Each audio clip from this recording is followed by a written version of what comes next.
Hey there. Did you catch that article in the Post about some of the extreme things some Orthodox women have done to keep their makeup on Shabbos? Sipping soup through a straw? Hairspraying their face? Sharpie markering their eyes? I was actually interviewed for it, but I guess none of my responses were extreme enough. Hello, New York Post reporter.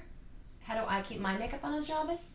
Well, I try not to get too much oil on my lipstick, and I try not to touch my eye makeup. No, that's all I do, nothing weirder than that.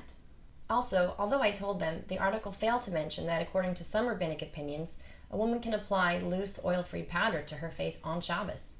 It was certainly an amusing article, but I think it needs a little context. Can you imagine the kind of responses that would come in if the New York Post asked a large group of people the craziest things they had done for a good grade or to get a person to go out with them? But what if the people who were interviewed for this article were a minority, a group of people that most people didn't personally know? People could get the impression that the craziest, most extreme measures people took were not so unusual in that community. The truth is, though, these are just the most extreme examples of an entire community. Most of the women that I've met are okay with their Shabbos face, even if it doesn't look as good as it does the rest of the week. And that's because Shabbos is about a higher goal. It's about infusing spirituality into the physical. You know, so often the mainstream media depicts Orthodox Jews as either without style, living an extreme aesthetic life, or totally over the top in our interest in our wigs and our makeup, and we seem to be only frumpy or shallow.